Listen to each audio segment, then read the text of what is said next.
Bonjour à tous, alors aujourd'hui on va lire le chapitre 20 de Josué, qui est un passage très court, et je vais ensuite proposer en deuxième vidéo un petit commentaire.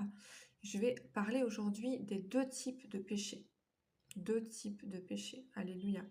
Donc Josué chapitre 20, on va lire ensemble. L'Éternel parla à Josué et dit, parle aux enfants d'Israël et dit, établissez-vous comme je vous l'ai ordonné par Moïse des villes de refuge, où pourra s'enfuir le meurtrier qui aura tué quelqu'un involontairement, sans intention. Elles vous serviront de refuge contre le vengeur de sang. Le meurtrier s'enfuira vers l'une de ces villes, s'arrêtera à l'entrée de la porte de la ville et exposera son cas aux anciens de cette ville. Ils le recueilleront auprès d'eux dans la ville et lui donneront une demeure, afin qu'il habite avec eux.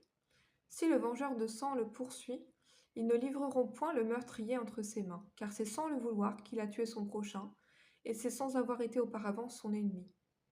Verset 6. Il restera dans cette ville jusqu'à ce qu'il ait comparu devant l'assemblée pour être jugé, jusqu'à la mort du grand sacrificateur alors en fonction.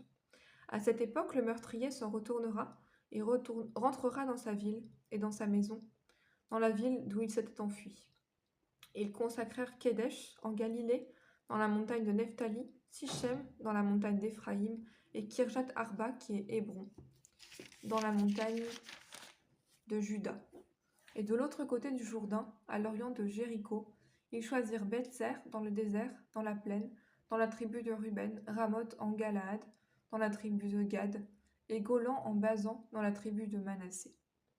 Telles furent les villes désignées pour tous les enfants d'Israël, et pour l'étranger en séjour au milieu d'eux, afin que celui qui aurait tué quelqu'un involontairement puisse s'y réfugier et qu'il ne mourût pas de la main du vengeur de sang, avant d'avoir comparu devant l'assemblée.